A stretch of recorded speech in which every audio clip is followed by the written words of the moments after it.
All right. Welcome back, everybody, for another tantalizing episode here of Shootin Straight, a handball podcast. I am JD, and I'm joined with my good friend here, Joey. And this evening, we have the pleasure of hosting Alberta Team Handball's official title. I've just dropped the ball there, but basically the head honcho, number one in charge, Mike Nahmiash. Nahmiash. Nahmiash. It's going to be 15 times before I get that right. No problem. Well, Mike, thanks for joining the call here with us. I know Alberta comes up a lot of times here in the U.S. because it's one of the more predominant clubs in all of North America. So we're very excited to have you on our call today. Thank you.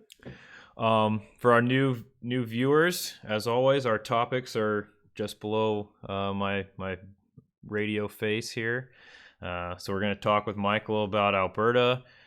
If Mike's able to stay on the call with us, we'll have him cover our other segments here where we're building our perfect handballer. So this week we're talking about pivots, the to stick them or not to stick them, which is, as we talked about last week, I think we've gotten past whether we want to use stick them or not, but it's more on the if there was somebody you could cover and stick them, who would it be?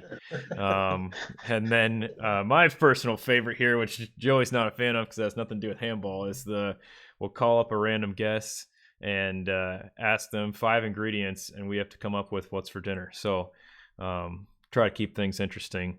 So I know Joey came up with a whole slew of questions for Mike. So Joey, I'll let you take the stage here. Sounds good. And thanks for that introduction, JD. And if it means anything, I think you have a great face, and a face for podcasting and for video podcasting. So don't be so hard on yourself. Yeah. But Mike, it's good to officially meet you. I feel like I've gotten to know you via the Alberta social media accounts, but I never knew the man behind the account. So it's a pleasure to officially put a face to the Same with you. I hear a lot about you these days. Oh boy. Hopefully some of it's all good things. Yeah, it's all good. It's all good. Well, Mike, I guess we can just start with asking how you got involved with handball, how you got involved with Alberta Team Handball. Just kind of tell us the story here. We in the 90s in Alberta, we had a small school league of like 4 or 5 teams. Just started playing there, grew with it, and then got asked to play on the provincial team. I played overseas in Denmark, and then when I got back, I just started coaching and stopped playing and got more involved in coaching, and then decided to work at this to make it a full-time job. And I've been full-time for, I think, about 12 years now. Where in Denmark did you play? In Copenhagen with Ajax. Oh, nice. Okay. How'd you end up there? A player from Alberta was playing there, so I went there and I played third division for just about a half a year. Heck yeah. And then came back. Well, shout out to that. Yeah. I mean, third division, I think, or so.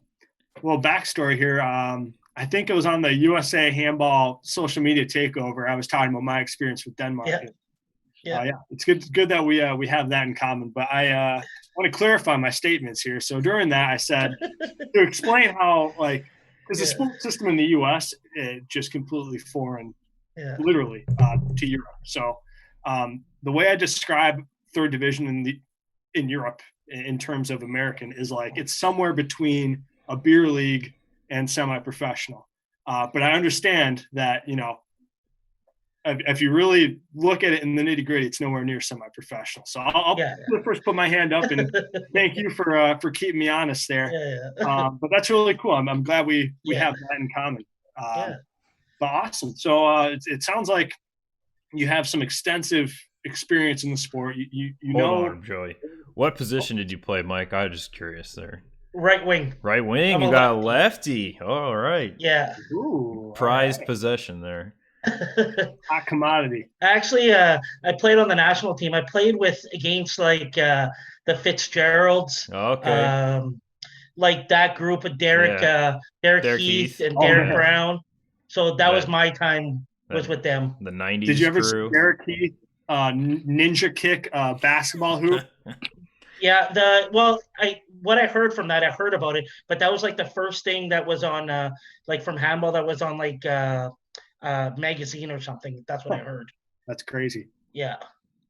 Did it make it on the TSN up there or not quite? No. But the funny thing with him is what I remember just is that all the USA would do is set up a 9-meter wall and he would just do a 2-foot jump. Yep. And he'd just fly. Classic. Yeah. Sorry, I cut you off there, Joey. Continue. No worries. JD, you want to jump in? You got any? I got a whole slew of questions, so we can go whole back and forth here. Tag team this. All I right. get tired of myself talking. So first on my list that kind of jumped on my eyes that the $1 million question here in America and the US is when are we getting a pro league? How are we managing the leagues we got? And I always look to Alberta because you guys got things under control and figured out for the most part because you're probably the strongest province, hands down the strongest province in Canada. And I saw you guys have an organized league. To what level is the league kind of playing at? Like how many teams? I went on the website and kind of played around a little bit and saw some stuff. So we have many leagues. So we have school leagues. So we have mini handball, which is like it's like grade 3 to 6, okay. And we have like 50 schools. Oh, geez. Then junior high school, we have a junior high school league and provincial championships has about 60 teams, and then high school grade 10 to 12, it's about 70 schools. And they're all in the regions. Yeah. So it's not, and then like where I live in Edmonton, the league is 37 teams. They play about 40 games in a season, plus about 6 or 7 tournaments, and then you have to qualify through your region to make the provincials. It's like your guys' state championships. It's the big thing in school. But then we have club. So club, we have 13 and under, 16 and under, 19 and under, and senior league. So our big ones are 16 and under, 19 and under, which have about 13 average 13 teams clubs in the league. And then in the 16 and under and 19 and under, we have first division and second division. And the way we run our leagues is it's tournament format once a month. And then the top team in the second div and the bottom team switch each time. And then there's a provincial championship. Our senior league is 5 clubs in men and 5 clubs in women. Our retention rate at the senior level is low. I think that we start young and we travel the world. And by the time like they get to 21, 22, they've spent $15,000 and then they just become more recreational players. Mm-hmm. So our big thing in Alberta is trying to get that retention rate at the older ages. Okay. Yeah. But that's how our leagues work. So when we travel to the tournaments, it's not a club team like Alberta Team Handball. We run the whole federation. So we have clubs within all of Alberta. Mm-hmm. So we have in Calgary, in Red Deer, in Edmonton, in different zones. And then they all train like 2 times a week. But then our provincial teams also have like 1 weekend camp a month plus 2 extra practices a week as well. Man. That's incredible. Yeah, I mean, that's beautiful. It is beautiful to hear. So I know for me, like when you said that they kind of have like 1 tournament a month, that immediately got me thinking about something Joey and a couple of us have been working on, which is what we want to call the Great Lakes Challenge Cup, which would be, pretty, I would say, lower tier level of what you guys are doing, but basically the teams that would or be a part of this would play each other on a regular not a semi-regular basis. Like if they happen to play each other at the same tournament, that would count as a GLCC game, and then we would have a championship at the end. Yeah. But I like the relegation idea as well. But the number of people you guys have, like that's the big thing. Like were you a part of the kind of wave of that? Because you said you started playing when you were younger, so. Yeah, pretty much like you guys. So I watch your podcast every week.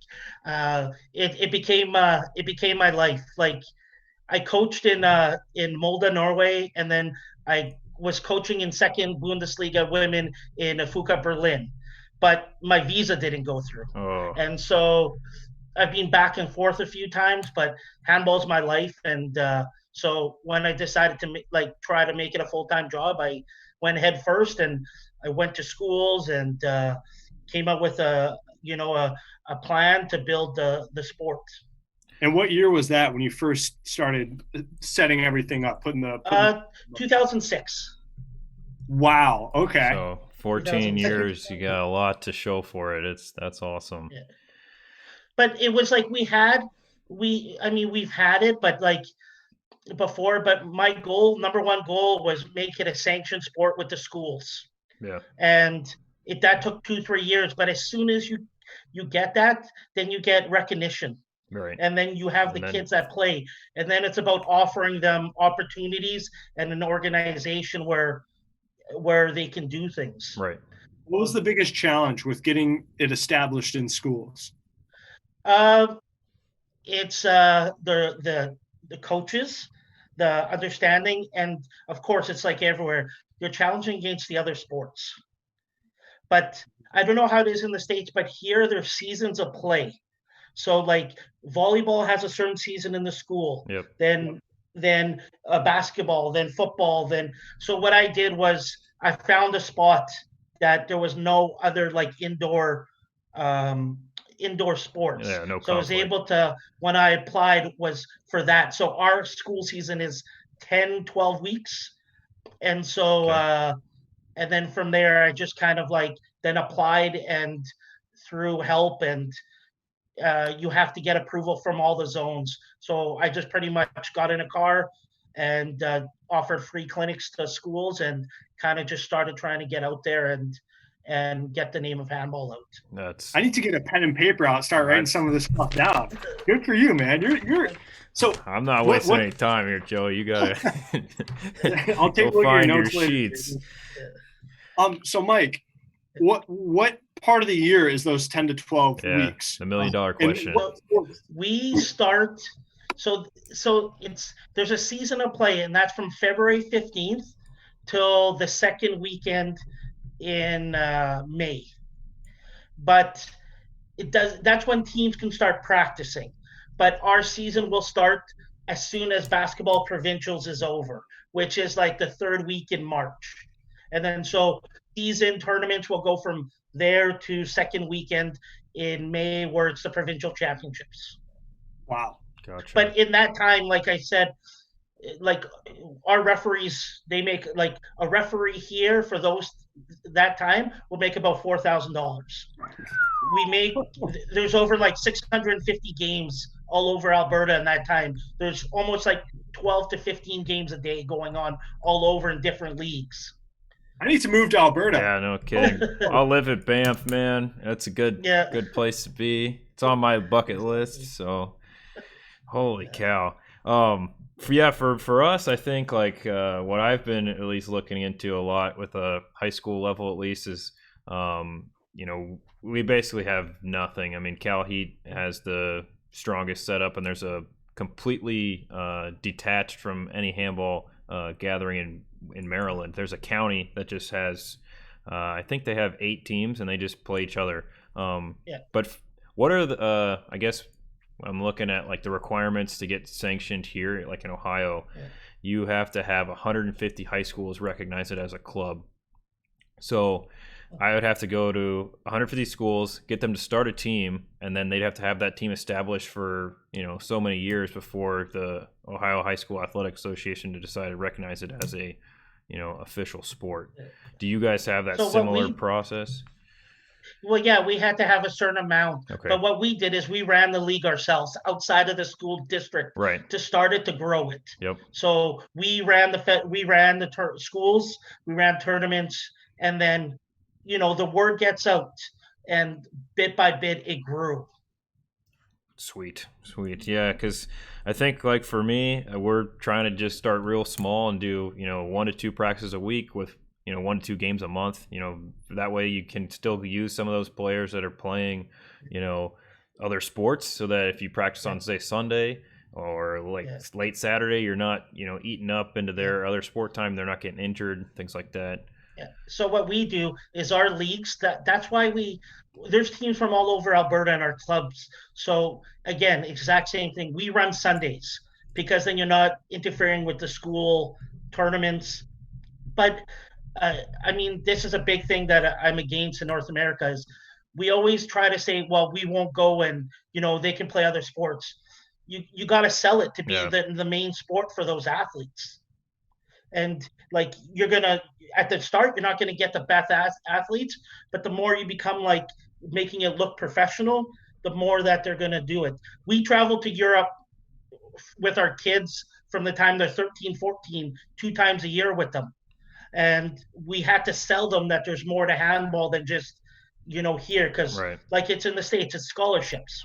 Right. Why would someone play handball when they can get a scholarship in basketball? But like our thing is, like, Joey, you were at the academy. We've sent about 25 people to the academies in Denmark.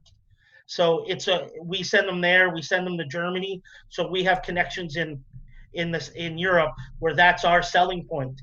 Train, make it your main sport, and we'll look at giving you an opportunity to play overseas.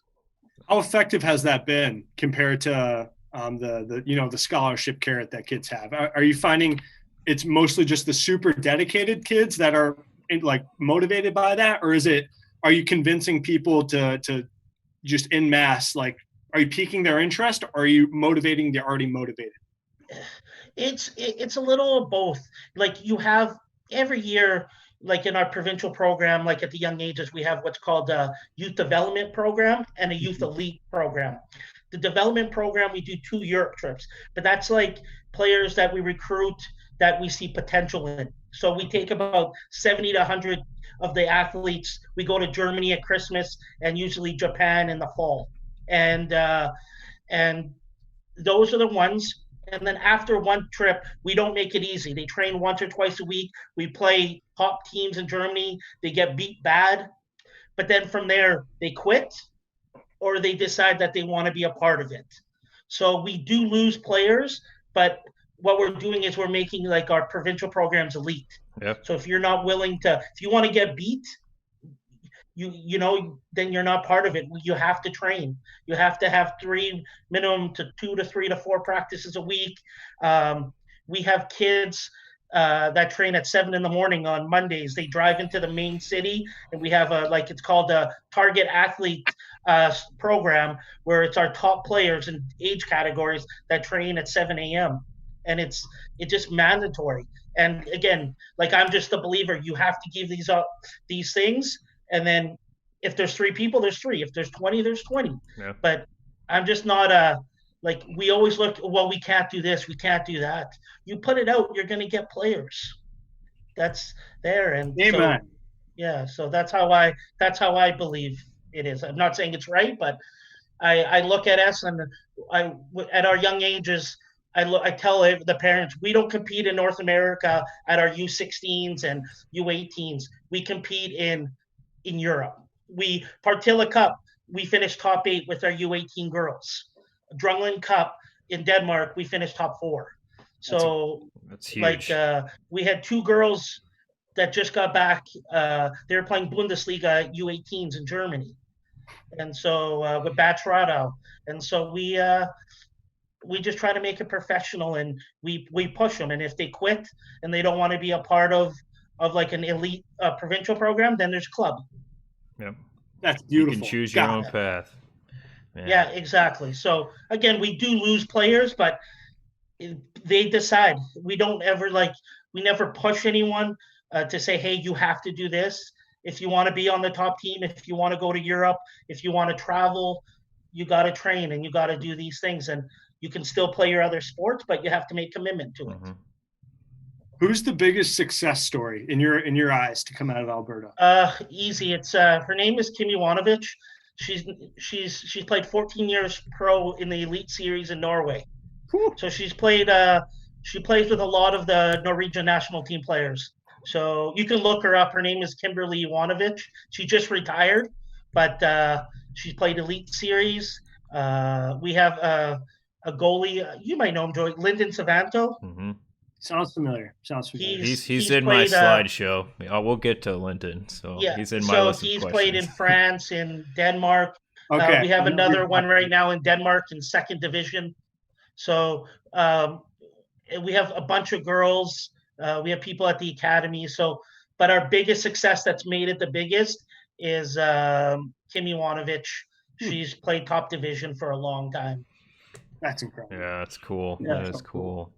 Mike, you said talking about keeping it legitimate and professional, and I think that's something that I've seen. I coach at Ohio State, and one of the things that we've had success with in recent years is that all you need is one of those, I would say, call them quote unquote like a superstar looking athlete.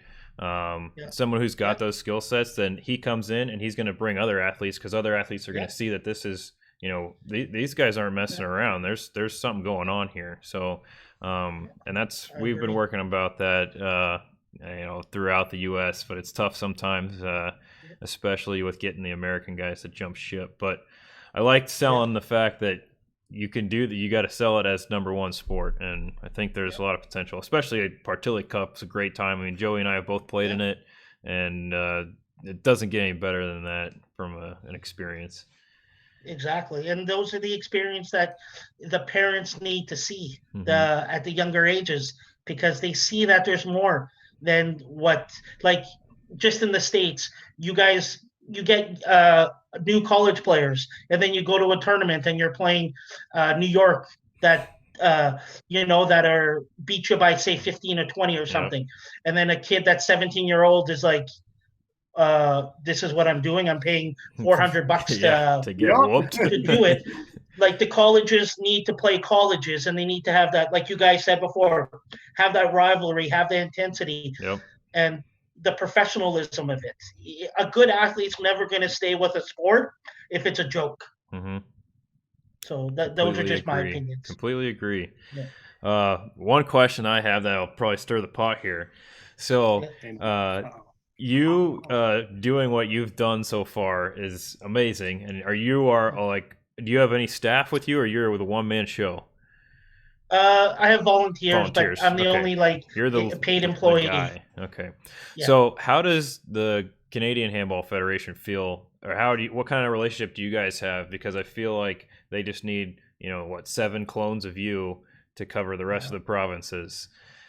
If you notice, we're always in the States. Yes. We're not. We don't have a good relationship with Canada Handball. Okay. We get along well with Quebec Handball, but Canada Handball, they just, in my opinion, I tell them this all the time. They don't respond to me.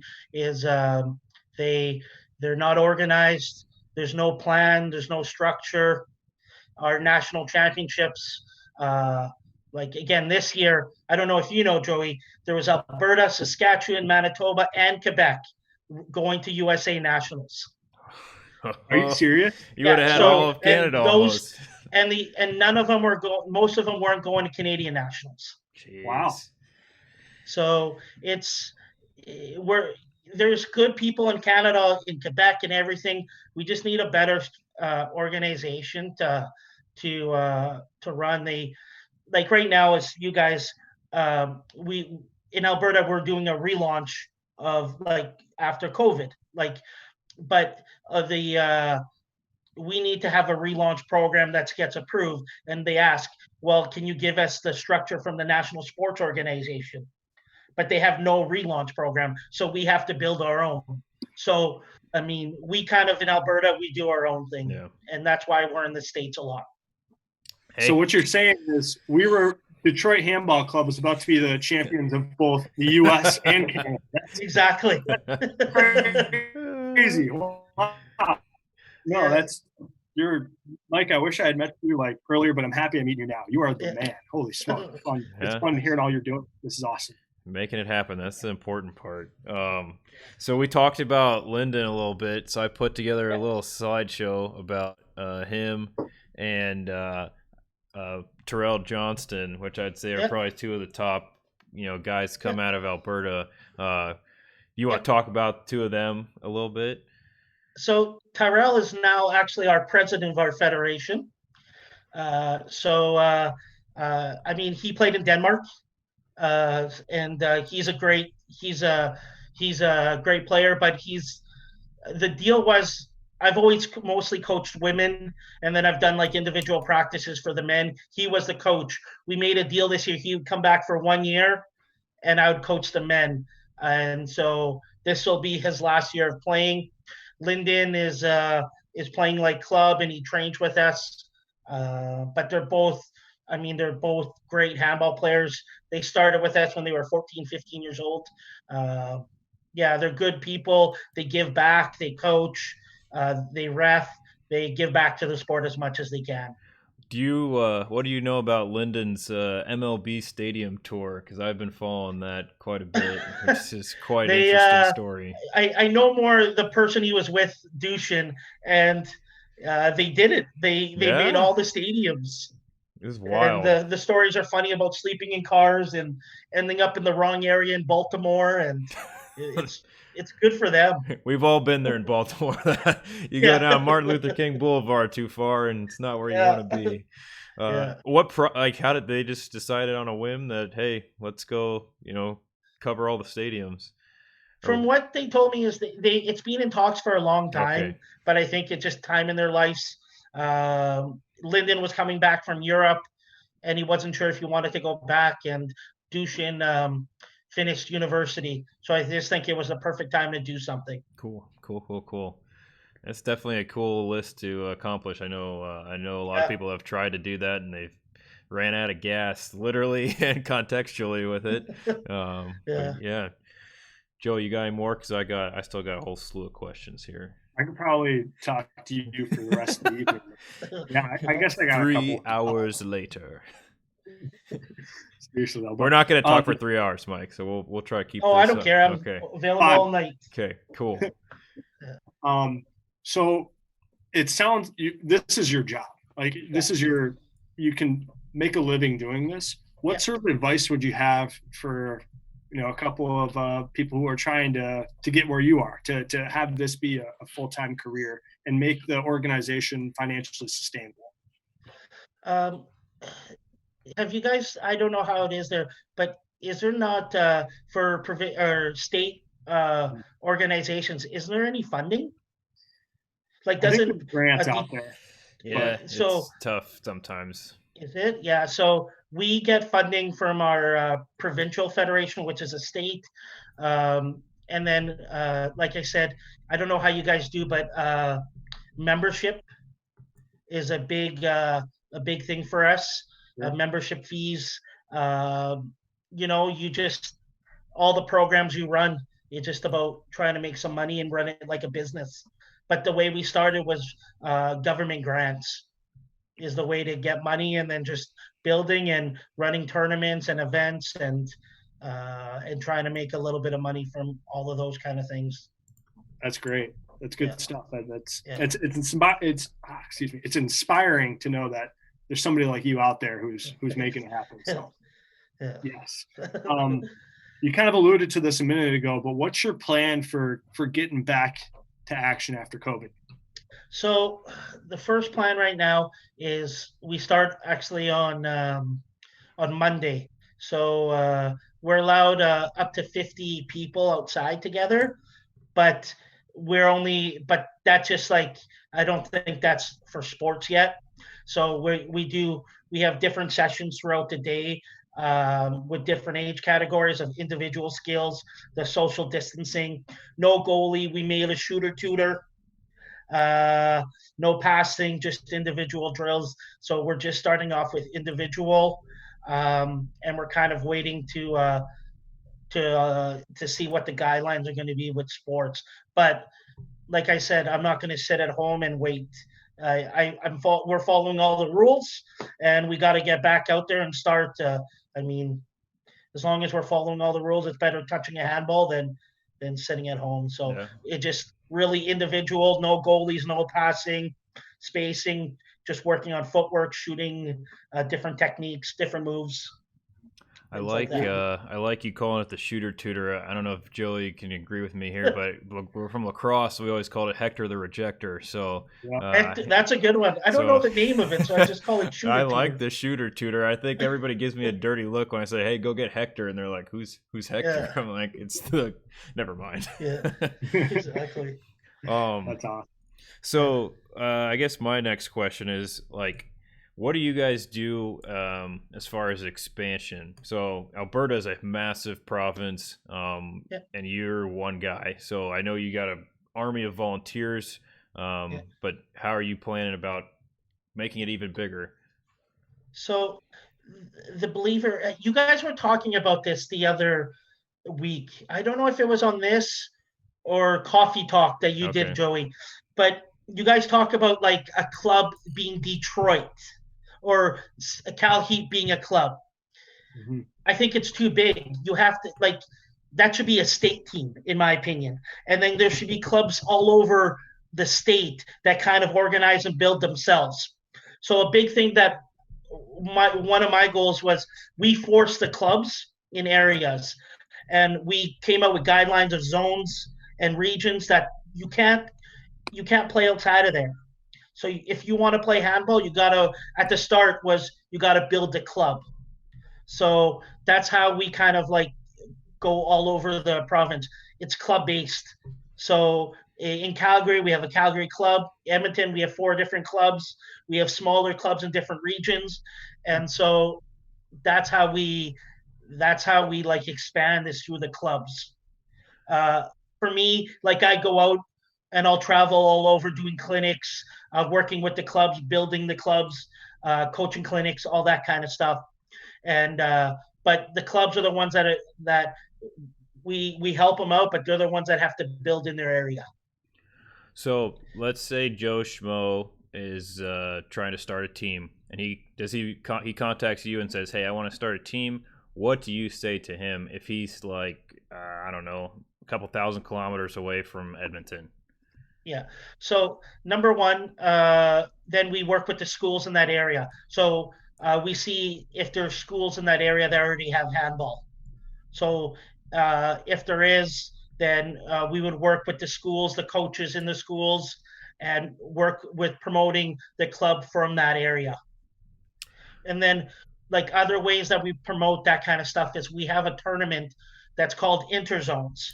We then split up into 4 regions in Alberta, and we have it's like a championship Yeah, it's for the like, best yep, region.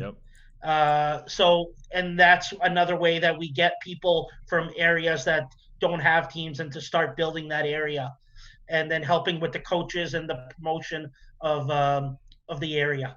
So go ahead, Joey. You look like you're gonna ask a question, but I got it. Well, I'm just like amazed that you do all this within the span of like 10 14. weeks. What did you say? 14 Oh years? no, Two. like all this, that's just the school. The rest is all through the year. I gotcha. Yeah. So our club season, like I don't know how it is in the States, but when there's seasonal play in high school, you can't play club. So club runs from September Mm. to February 15th, and then it's our school season, and then throughout the year it's our provincial team uh, trainings and trips and stuff. But club and school is run at a different time. You can't overlap. It's not allowed. Interesting. Okay. Yeah, I know Yeah. that's a big problem. Like for my high school, we had kids played club hockey instead of joining the school's hockey team. So kids would get ticked at that guy because he's the best player that would have been on the team, but he tried to better himself to go play on the club team. So Yeah. that's unfortunately not the But case. here it's very like people don't like all the clubs in clubs in all different sports, they really follow those guidelines. And so like if your school, like if this, it's called the Alberta Athletic School Association, if they found out that you were playing club and school at the same time, that school would be they wouldn't be allowed to play for the rest of the season. So it's so people follow it pretty Yeah. well. So But again, another big thing is that really grows the sport is that I think it's in school, it's that banner, it's that state championship. yeah, I try to sell And kids so that's on what it is varsity for patches. us. So what happens with clubs is, so a school really, like, they want to be good. So they push their players to play provincial team. They push their players to play club. And then they're successful. And then other schools are like, well, I'm getting my butt kicked. And they ask, and then they push their players to do more. So it's also, It's competition I mean, the driven. big thing is people want to win. Yeah. So, yeah. Competition, man, fuels it. Yeah. Amen. Winners win. It seems like you're obviously extremely knowledgeable about the sport, but how do you find enough coaches that at least have a rudimentary understanding to So do you offer like coaching clinics? Like how do you do it? So we have what's called a coaching development pathway. So it goes down. So we have like the bottom pyramid, which is school coaches. And we offer them clinics with us. And then it kind of goes up. And then if you want to become like a club coach, you move on, and then a provincial coach, regional coach. So it's a pyramid of helping all the coaches out. So we do clinics. A big way to get coaches is we always take 2 or 3 coaches into our provincial programs to travel with us, just to learn. And so they come with us, they see, well, they go to Partilla Cup opening ceremonies of 14, 15,000 people. So we offer them those things. You get involved, you put this many hours in coaching courses, coaching, we'll offer you a trip. So, how many coaches do you think you've created? Well, we have in our membership, we have like about 140, 45 coaches coaching, but I mean, they come and they go. Some, stay and are committed to it. But again, our big issue here is we have a burnout rate. Yep. Of like, because when you're like 18, 19, 20, you're playing club, you're playing provincial team, you're reffing 3-4 hours a day to make money to pay for all this. So when they get to 22, 23, we have our retention rate really goes down. And so we're trying to spread out more. Our goal right now is spread out more the volunteer base and kind of things like that, to not put so much pressure on our younger athletes to do so much. We have contracts with them. If you're 16 and under, you have to take a reffing course to ref mini handball. You got to take a coaching course. If you're an 18 and under provincial team player, then you're reffing U16s. You have to take coaching clinics. So we have like a scale. And so those are mandatory things if they want to be part of our programs. And so that's that.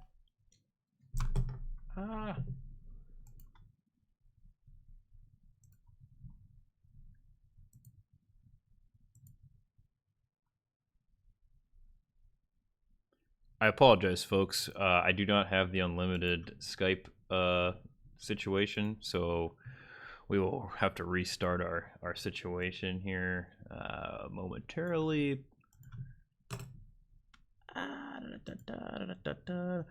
I'll sing you guys a song while we wait. Please rejoin. Anybody got any good tunes that they're listening to? No, nobody. All right, cool. We want to thank everybody for joining today's show. We probably have a couple people. Oh, here you see the waiting room. I gotta admit. Okay. Technical difficulties really bringing America down sometimes in these troubling times. Let's see if we can get them in here. Yeah. Okay, sorry. I'm not at the premier level of Skype, so I'm not sure how we've done any of our shows and survived this far, but this is the first time where we actually ran out of juice. So we'll just run another 40 minutes. So sorry about that. No, that's my fault. I don't have, it wants me to pay for a premium Skype membership. Oh, now I got you guys switched. Hold on. In this economy, are you kidding me? I wish I could. Well, all right. So second half, Mike, you are going to be Detroit Handball Club, and Joey's going to be Alberta. So that way I don't have to move these pictures. So it's an honor and a privilege. I might be able to do it quick. You guys keep talking. Mike, you were in the middle of saying a bunch of stuff there. I feel bad that it I cut you pretty off. much, we like spreading out of volunteers. So we've come up with programs that in our provincial team programs, we're spacing out the reffing and developing referees and coaches for different age categories. So now our referees, younger ones, are reffing the younger ages, and building that. We build resources for reffing evaluation of the referees, referee clinics, things like that. So that's a big thing right now that we're really working. Is our numbers are growing a lot, but now it's really building the coaches, the referees. So it takes strain off the same volunteers that have to coach, that have to ref, and all that kind of stuff. I think the contract's probably my favorite part about all that, because that's something that I've tried to figure out how to implement and really hold kids accountable. But you have a real product to give to them, and that's something that we don't have quite yet. Because that's one thing I hold my OSU guys accountable on. But they, they're like, at the end of the day, if I don't want to do it, I'll just not do it and I'll quit, and I don't need to play handball. So once we get to your level, I think that's something that's, it really solidifies you and adds that legitimacy and professionalism factor. Yeah, exactly. And again, a lot of people think that like our athletes are paid. They all pay themselves to go to join our provincial program at 14, 15. It's $3,000 a year. So they pay. Ooh. Nothing is free. Yeah. So a lot of people are like, oh, Alberta has money, but the athletes pay. Yep. So I guess that leads me to my $1 million question, which everybody here has to talk about with money, is what do you guys do for courts?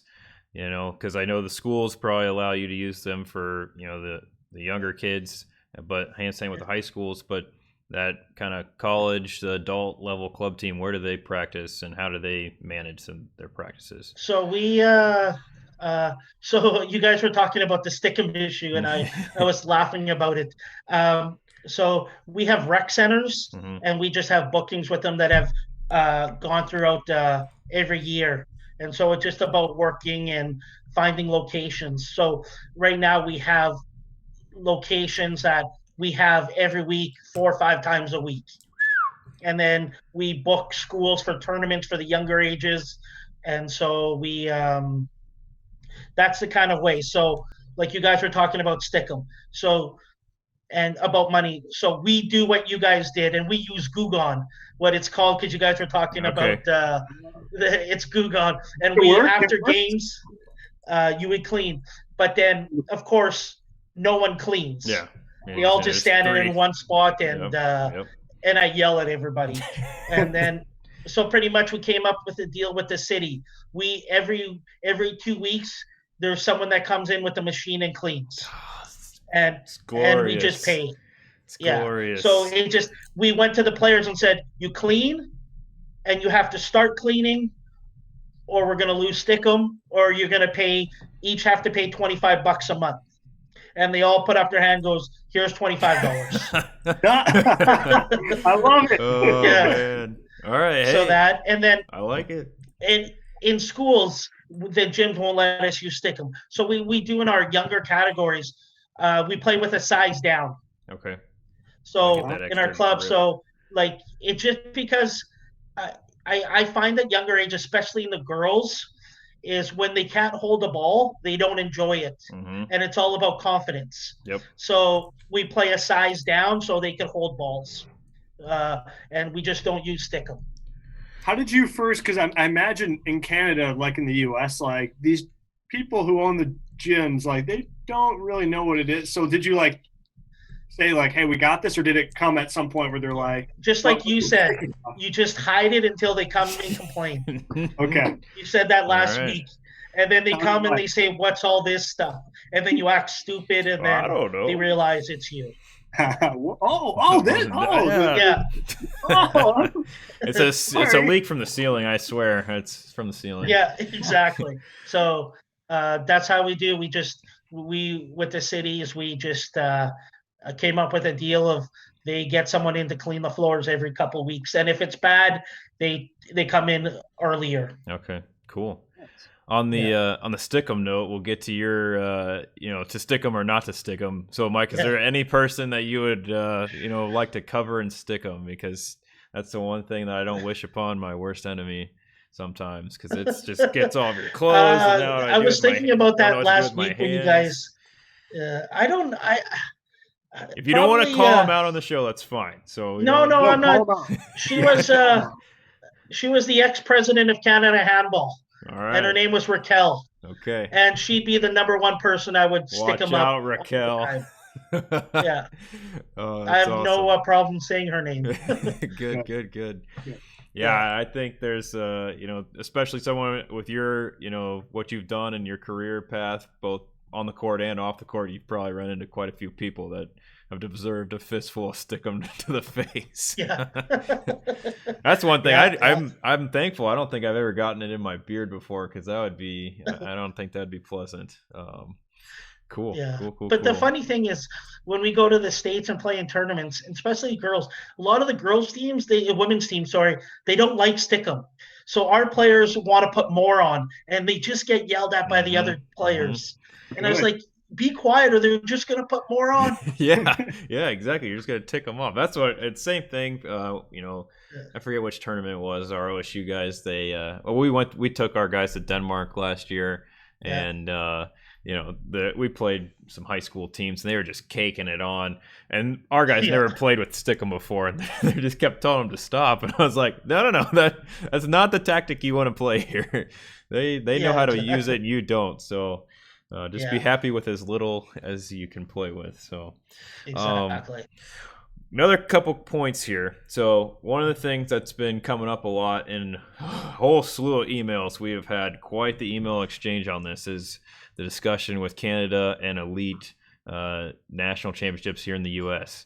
So, I'm on the favor of that you guys should be allowed, because you travel.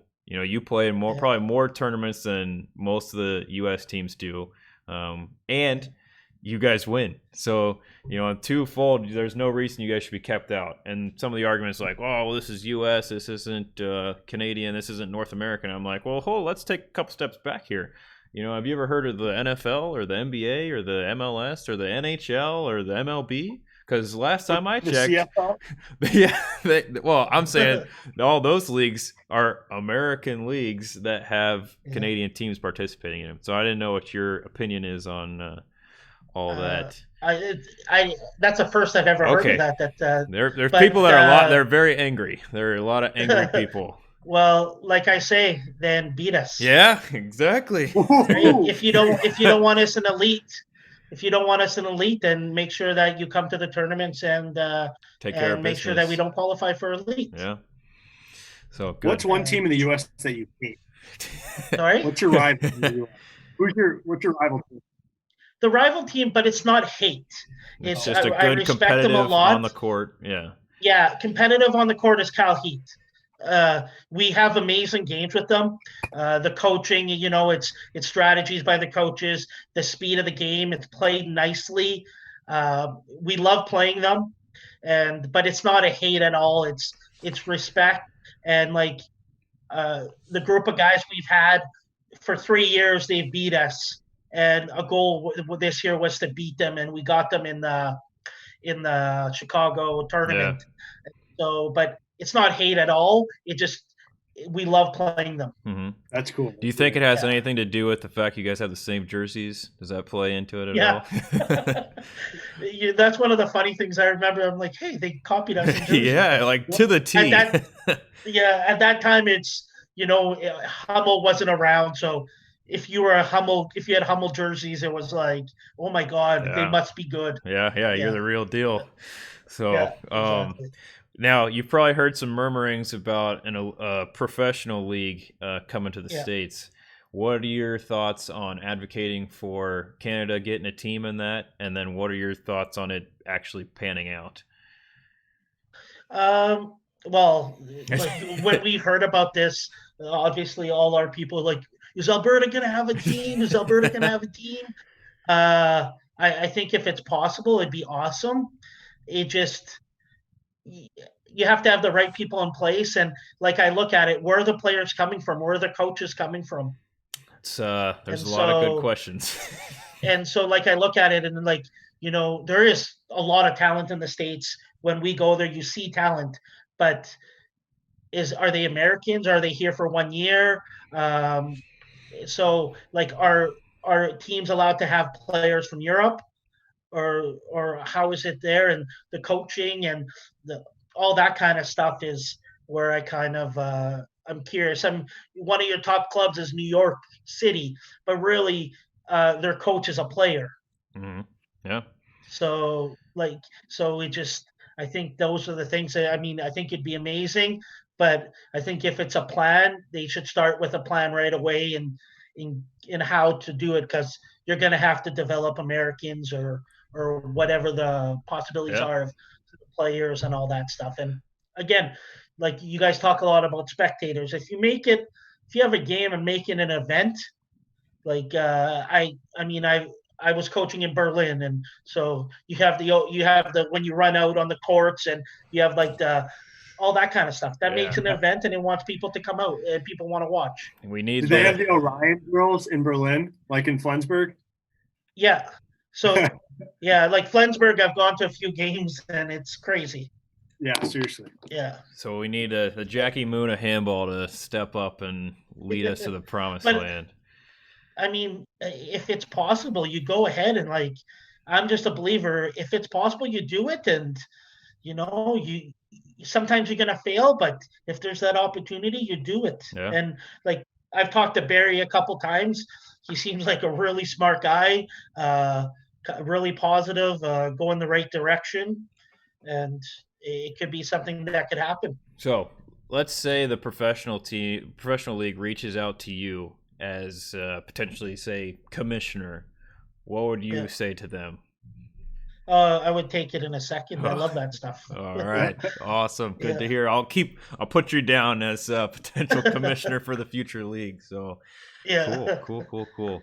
We're actually the shadow bosses of the professional league. So this is your interview. Yeah, you've succeeded so far. So Joey, do you have any more questions? Because I think that kind of covered a lot of my points and then some. I've got a couple questions. All right. Otherwise, we move to dinner time. Yeah. Well, okay. Well, I got a lot more questions. What do you think America, like the way handball is in America, what do you think needs to happen to get it to a point like Alberta? Like what adjustments need to be made? What policies need to be put in place for it to for the entire United States to be half as successful as the great province of Alberta? You were talking about this again. I'm not sure which one, but again, it's the way that it's run in the States. It's like a club is a state, and I think it's too big. And I think you have to break it down in more regions and really work on regional, and then use the state as a state team. And it's if you have a good player that might live an hour away, with states and traffic, and are they going to show up? Nope. And so got to make it accessible for everybody, and to be able to grow it, because there's handball. If you look around the world, it's not big cities that have the top teams. It's small cities, right? It's the cities that come as a community and as a club, like Kiel and Flensburg. Yeah. So it's about really starting clubs within those states and making it smaller where people can work in that area. I think is a big thing, because it just you don't like in New York. That's a huge, like, I'm sure they're missing thousands of players that have played in Europe just for the sake is where they probably play or practice. And you think about it too, like, I mean, the population of New York is twice the population of Denmark, just in New York City. Yeah. And then I live in Michigan, and I just think maybe not twice the population, but it has more people than Denmark. And Denmark's by far the best handball country in the world, no doubt, in my opinion, as far as just from top to bottom, everything about it. I love it. Yeah. So yes, everything you're saying, like I don't know, you're right. I would rather have a very successful league in Michigan, like between Detroit and Flint or Grand Rapids and Lance, rather than, Detroit going to Topeka, Kansas, right? Yeah. And playing Nobody in a wants week. to go to Topeka. But I will nothing against Topeka. I'm just thinking of just the thing is, too close. I don't know. But you guys talked about it last week, and people don't want to pay to play, like to travel. Yep. Yeah. But you have to play games, and a good athlete. You guys get a young good athlete out. He's not going to sit in a gym and just practice. Nope. And that's the thing. It's finding games, and I love the tournaments in the States. We have a blast. I mean, yeah, it's a lot of games, but I mean they're fun, and those are good extra things to have. Definitely. But it's important to have a consistent schedule, games that mean something, not just exhibition games. Yes. And because then a good player, the intensity of the game, handball you fall in love with when you're in an intense game. And it's just about having that, like you guys talked about, the rivalries and those kind of things. It's about meaningful games. I listen a lot to you guys as college. The college, you see people want to win the college championship. Mm-hmm. But like you say, there needs to be more games throughout the season, because there is probably some players that just can't afford to go to Colorado tournament or whatever. But so I think that's important, is getting more games in the areas, and it's meaningful games. Stuff meaningful games. I think what it boils down to with you is you've made handball a real sport for hundreds, if not thousands of people. Whereas in the US, I can show you a YouTube video. I can tell you how cool it is. I can tell you how popular it is in Europe. You're not going to believe me if it's just me. And I mean, hey, maybe even a dozen people practicing in some middle school gym. It may be real, and it is real, obviously. But to you, are you really going to commit to this thing that you've never heard of? And how do you make that? So especially for youth, you mainly sell it to the parents. Am I right? Like, how do you make that connection with them? I always say it has to look and act professional. Everything we do in any kind of in any of our tournaments in school and clubs, whatever, it's professional. You look like a team, you act like a team, games start on time, it's official, the coaches have to be certified, everything has to be professional. In our tournaments for school, spectators pay to get in. It has to be professional. And so that brings the atmosphere, like, okay, this is it. Like we talked about contracts, like we have camps. It's not you play other sports. You need to be here. And so how do you pry those kids away from those other sports, and what sport do you pry the most kids away from? Volleyball's a big one, and basketball are the two big ones. Soccer as well. I'm not trying to be there, but I believe we have great coaching. The practices are intense. They're learning, they're improving the games, the travel, everything. I think that our program, and I'm not trying to brag, but the practices are good. And I believe you win players in the gym. So if they come and they're learning, and it's a big thing, I don't know how it is in the States, top athletes don't get coached. They're people baby them. For us, our philosophy, you're the best. Like Tyrell. If you ever ask Tyrell, I yell at him every practice and things like that. But it's the practices have to be good. They have to start on time. They have to be worthwhile. That means that me, as part of my job, is making sure that the coaches that run those, they're ready to run those practices. So we sit down, practice plans, evaluations. All our coaches have to, they're working in our program. So we really work on all that kind of stuff and make it professional. And by all that, like you said, you don't pry everyone away, but the people that are here, they commit fully to it. Incredible. Yeah. About having spectators pay for games. Yeah. What's that like? Because that's one thing we've been discussing. I can't remember which podcast I'm talking about that with, but that's something that, there's a little bit of like that adds an element of professionalism to it. It's a source of revenue, but also like the product itself, especially in the US, it's not top level handball. So there's a little bit of guilt having people pay. How do you get through that? What's your thought process? Like I say, then don't watch. Like, we junior high school handball, every single parent that comes complains. And at some games, I can show you videos. We have 400 spectators at a game, and it's packed, standing room only, and they pay $5 each. And how electric is that? It's crazy. It changes the whole environment. But again, we have people that complain. We're like, sorry, this is we have to rent the facility. We have to buy the medals and like all that kind of stuff. And you win, we make it. You get your championship shirts, you get trophies, you get medals, all-star team, everything that makes it worthwhile. It's not, like last year's U.S. Nationals Open. It was a great tournament, but the winners, it's a little group in a circle that just kind of like, here you go. It should mean something. Plastic trophy. It should be a trophy. It should be a celebration, a stage, all those kind of things to make it where you feel like you did something. And I think that's all the stuff that's super important in growing the sport. I don't want to be that guy who was going to organize nationals and have it not happen and then talk about how great it was, but we were literally going to have a stage.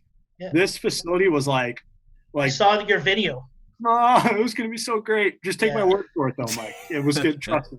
If it happens, maybe it happens. Who knows? Hopefully. But damn it, one of these days we're going to make. We're gonna do that. I just think that's the stuff that you have to pay, and I think people are willing to pay if they see that it's worthwhile. If they see the investment is for something, right? So if you have in my opinion, it shouldn't be other teams scorekeeping.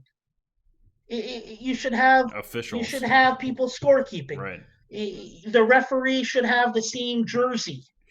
It costs $25 to have jerseys. All that stuff, spectators see that. And if you want to make your sport serious, those are the little things you have to make sure that are perfect. Hey, preach, brother. Yep. Preach, brother. Yep. I love it. Yeah. Amen. That's one thing, too. I mean, God bless everyone in handball in the U.S. because you've got to be a special type of crazy to really be involved in the sport.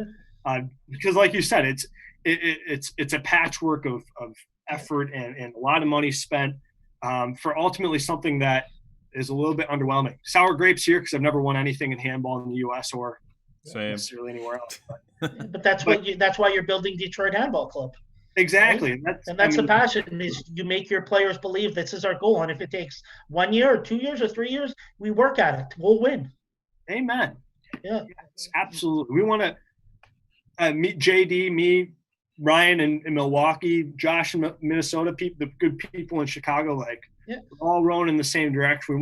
We're more about creating a good experience than, the handball that'll come at some point. But if you go in and you have a lot of fun and you feel like electrified and you're just happy for whatever reason, maybe it's just the music playing. Maybe what a novel idea. We play music during these games but even that, like I say, I love this tournaments in the States, but if each team played one less game, then teams would actually maybe have 10 minutes on the court to warm up with music.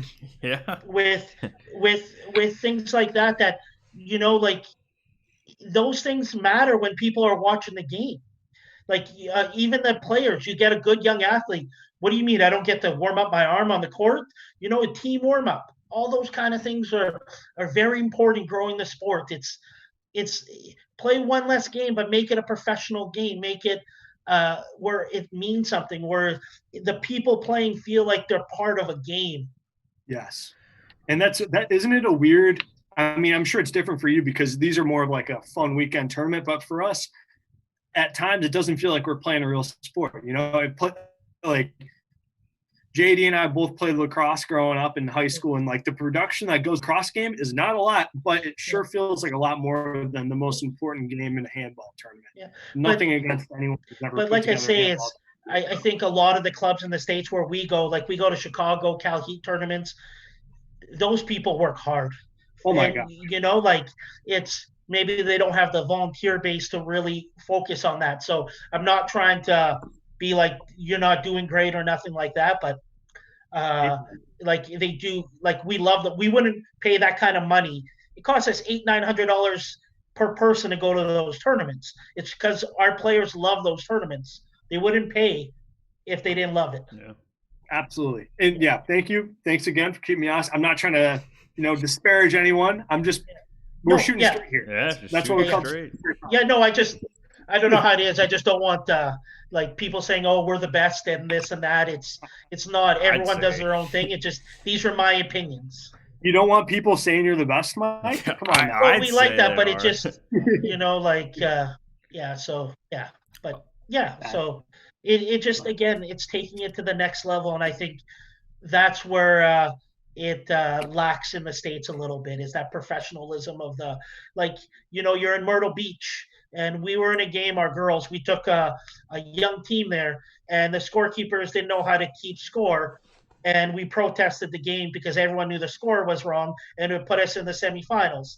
And then there's no, it's just because the referees, they're reffing 14 games in a weekend. Now they have to scorekeep. It's not their fault. They're tired. But that's the whole point, is you need to have all that kind of stuff because, like when we travel, there's a lot of people that travel with us.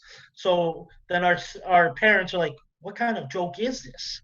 Like, and that's what maybe people see in the stands, and maybe that affects more people wanting to play. Mike, I'll be honest with you here. The last point's probably why I don't send my team to a lot of different USA Team Handball tournaments, just because it's like, what are we paying for? Like, I pay for this and I don't, I have to ref my own games, I have to do all this stuff, and then the quality of everything is just not worth our time. But the problem is we need to play games, so it's a catch-22. But that's I don't know how it is in the States, but that should be an important part of the development in the USA Handball, is that because I always say this and I get mad at people, I paid to be here. I shouldn't have a pair of referees that if I lose, they make it to the semifinals, because that doesn't look proper. I don't care if it's recreational or whatever. In the States, the one thing I know about the handball teams, they all want to win. And so, like, raise the fees a little bit if it needs to be, but people will pay another $25 a person if the referees are looking the same or not playing the game. People will pay for professionalism. Yeah. How do you grow refs? You have, I'm sure, plenty. Like, how do you recruit people? Aside from being able to pay them $4,000. Yeah. Well, season. Like the big thing, it's the money, right? We have certifications, but like in high school, a referee will make $30 for a 20-minute game, and they ref 3 to 4 games in a weeknight and about 12 games on a weekend. And so, but the development referees we start at a young age, and so through our provincial programs, it's a development. And at certain ages, some people know they're not going to make it, so they rather get into reffing, rather get into coaching and things like that. FYI, Skype or Zoom warned me we only got 10 more minutes on this segment, so we'll try to wrap it up here quick. Okay, one last thing is, you guys have talked about this. We never said we were a junior team. True. When we registered throughout the year, we went as a junior team to tournaments, but we picked up players for that. Okay. We even emailed and said we're not a junior team. Okay. So I just want to make it clear that we never said at nationals we were a junior team. You guys heard it from Mike himself. It's all been cleared, because that's something that I've always been like, this he's twice my size. He looks like he's 20 years older than me. There's no way he's a junior. So, most of the team was we had players from 16, 18, 20, and then we had a couple 27, 28-year-olds. Okay, cool. Yeah. Cool. Yeah. Which is fine. Just so I mean, you guys know. I have nothing against that. Like the way you described your organization, the way it operates, like totally makes sense. But I think it's a USA, management problem that they just call it the junior team. Yeah, it's not. Throughout the year we went as juniors. Okay. And then we picked up players for USA Nationals, and the way we were registered as a team was through Alberta Juniors. Gotcha. It looks like we lost Joey here for this last little bit, so I'm just gonna zoom in on your face, I think. The other question I had is based on the way you were talking there. It sounds like you are in favor of the elite. When we get to elite, to have like a Final Four system where we would have more, I would say, professionalized games, fewer games. So you would only have maybe an elite 8. So you would have basically 3 games to a championship. And that would allow, you could tell fans the exact time, because that's the problem, is that you go to these championships. All right, well, I want to go to just watch the gold medal game. Well, I don't know when that's going to be. It could be, 2 hours after it's supposed to be slotted for. So, I agree. I think that's the way. I mean, I think amount of games through tournaments through the season, it's a good thing. But when it comes to like the national championships, it should be about the quality and the quality of the games. Yep. No, I agree. So, I think we'll punt on our 5 ingredients for what's for dinner, unless you have any random people in your house. I don't want to call somebody too late at this point, but Joey usually likes to not do that segment. Last week we had a pretty easy one, so we're looking for some real stumpers. But Mike, unfortunately, Joey won't be able to thank you here, but this was fantastic. I learned a lot. I know Joey did, and I think it's something that a lot of folks that are go-getters here. Oh, Joey's waiting to come back in. He can probably. I got to redo everything, Joey. But I think it's something that people like Joey, myself, who have started multiple clubs, have seen the failure process unfold. I think that's something that people need to realize. Like, there is a success pathway. There is hope, and you're a prime example of that hope. So, I just think you guys are doing the right thing, right? What it is you have to have passion, and if you work hard, it'll happen. It just, again, people have to be patient. Cool. Good. Amen. Closing remarks. Nobody embodies that passion quite like you, Mike, and I'm glad honestly didn't even know you exist, and I'm happy you exist, and I'm very inspired by our conversation right now. And for the record, I knew you guys were all youngsters, and I had no problem with you guys playing club juniors. So no, and that's fair. But we're But I know that you talked to a couple of our guys last year. I did. So. We had some older players, and so cool. Well, how are the Denmark guys doing? Sorry. They they like the year. One is he's looking to go back next year, but not to the academy. Mm-hmm. They had like different. They say like the practices are not at the academy. They're not really. It's more for coaches, they said, than really the players. Mm-hmm. So they like the club better, like playing for club better than the academy. That's fair. I was just so bad. All information was good information, but it's not for everyone. But I'm glad they liked it. And I'm glad at least one of them's going back. Well, we sent all our other players to Aarhus Academy. So these two, I was like, so I wanted to try something different. That's cool. Yeah. So with this, and they said it was a good experience, but it seems like they're more focused on developing coaches than the players, is how they kind of had a feel for it. That's fair. That's fair. Yeah. Hey, you can't go wrong. Glad they had a good experience, and very cool. Yeah. Keep doing what you're doing, Mike. Yeah. You're a hero. You guys too. I watch your podcast every week. Thank you. One of our few viewers. That's great to hear. So yeah. We're all a community. Let's stay in touch and help each other. And like I said, we want to go to Detroit to finish off the season. So whatever you need help with, and if it's going to happen, we're sending teams. We'll be waiting for you. Don't worry. Yeah. So Awesome. So we'll see you guys hopefully in Detroit. Sounds good, Mike. Hopefully. Okay, all right. Take care, guys. Thanks, Mike. Thank you, everybody. Take care, everybody.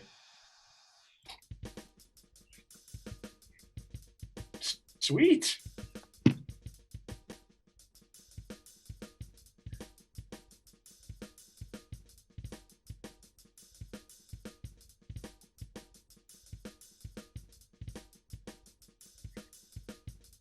Notes, like, look at all these notes.